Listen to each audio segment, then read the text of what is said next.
এর জন্য এর দায়িত্ব ফিরহাদ হাকিমকে নিতে হবে। তার নির্বাচনী কেন্দ্র, তার দলের কাউন্সিলর তার কাছে ধারাবাহিকভাবে লিখিত অভিযোগ করেছে। আজকে রাকেশ সিং, সে তো বাড়িটার ছবি পর্যন্ত দেখাচ্ছে আরটিআই করে। সে একদম এই বাড়ির নিয়ে 100টা বাড়ির ছবি দিয়ে বেআইনি কনস্ট্রাকশন লিখে সারা প্রধানমন্ত্রী, রাষ্ট্রপতি, রাজ্যপাল, মুখ্যমন্ত্রী, মেয়র সকলকে সে চিঠি দিয়েছে। তারপরেও তো বাড়িটা ভেঙে পড়লো। সুতরাং জানতেন না, এটা মনে করার কোনো কারণ নেই। ফিরহাদ হাকিম বারবার বলছেন যে কঠোর ব্যবস্থা নেব আমি পুকুর বোঝানোর বিরুদ্ধে। কোথায় ব্যবস্থা দিয়েছেন? তার নিজের নির্বাচনী কেন্দ্রের মধ্যে এতগুলো জলাশয় পড়ে গেল।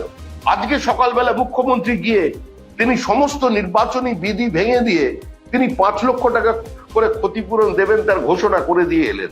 এটা তো সম্ভব নয় মুখ্যমন্ত্রীর পক্ষে। মডেল কোড অফ কন্ডাক্ট জারি হয়ে গেছে।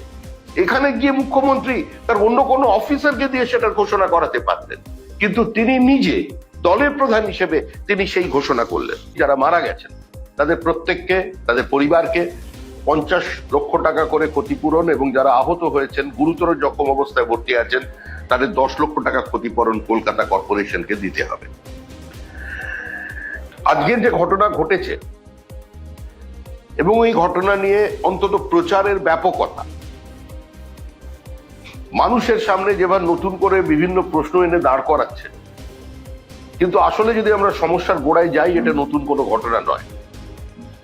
সকালবেলা আমাদের প্রথম নাগরিক মেয়র তিনি বলে দিলেন এটা বাম যমুনার ঘটনা, কিন্তু ধারাবাহিকভাবে 10 বছরের বেশি সময় ধরে তৃণমূল কংগ্রেস এই মুহূর্তে কলকাতা কর্পোরেশন পরিচালনার দায়িত্বে আছে এবং কলকাতার প্রায় সব আসনই তৃণমূল কংগ্রেসের বিধায়ক আছে। কলকাতার 2টি আসনে তৃণমূল কংগ্রেসের সাংসদ আছে। কলকাতা শহরের বুকের ওপরে তৃণমূল কংগ্রেস তাদের একদলীয় একচেটিয়া একাধিপত্য প্রতিষ্ঠা করতে পেরেছে, সে যেভাবেই প্রতিষ্ঠা করুক না কেন।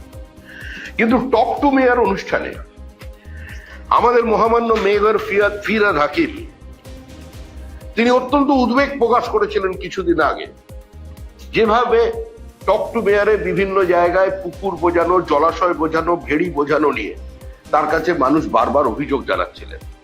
তার জন্য তার উদ্যোগে এবং তার নির্দেশে যাদবপুর বিশ্ববিদ্যালয়ের জলসম্পদ বিভাগ এবং পশ্চিমবঙ্গ সরকারের বিজ্ঞান ও তথ্য প্রযুক্তি বিভাগ যৌথ উদ্যোগে একটি সার্ভে করে। এই সার্ভেতে দেখা যাচ্ছে 2004 থেকে 2022 সালের মধ্যে আজকে ওই গার্ডেন রিচ ওই অঞ্চলে কয়েকটি ওয়ার্ড মিলিয়ে 230টা পুকুর বোঝানো হয়ে গেছে।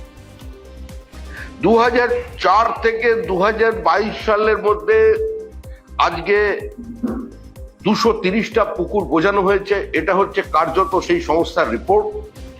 কিন্তু আমাদের দলীয় স্তর থেকে এবং সাধারণ মানুষের কাছে অভিযোগ এবং তথ্য প্রমাণাদি নিয়ে বিভিন্ন জায়গায় যারা আরটিআই করছে তাদের কাছে বলা হচ্ছে যে গার্ডেন রিচ এবং তার পার্শ্ববর্তী এলাকায় 400-র বেশি জলাশয়কে বুঝিয়ে সেখানে নির্মাণ কার্য শুরু হয়েছে।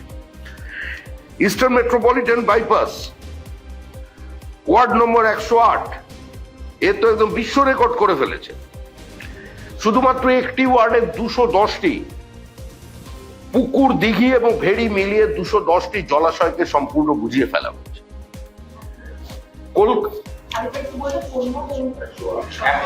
108 নম্বর ওয়ার্ড 210টি এবং ওয়ার্ড এবং তার পাশে 210টি জলাশয়, তার মধ্যে পুকুর, দিঘি এবং ভেড়ি আছে। তৃণমূল কংগ্রেস ভবন, তার পিছনে ওয়েটল্যান্ডের উপর কনস্ট্রাকশন হয়েছে। ইএম বাইপাসে বিভিন্ন জায়গায় জলা জমির ওপরে নির্মাণ কাজ চলেছে। নিম্ন মধ্যবিত্ত মানুষ, বাসস্থানের অভাব, বহু জায়গায় তারা বাড়ি কিনতে, ফ্ল্যাট কিনতে বাধ্য হচ্ছেন। কিন্তু যদি সত্যিকারের আইনি ব্যবস্থা নেওয়া হয় তাহলে বহু বাড়িকে আজকে সমতলে মিশিয়ে দিতে হবে।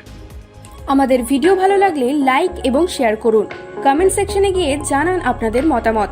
আরও ভিডিও পেতে আমাদের চ্যানেল সাবস্ক্রাইব করুন এবং প্রতি মুহূর্তে খবরের আপডেট পেতে প্রেস করুন বেল আইকন।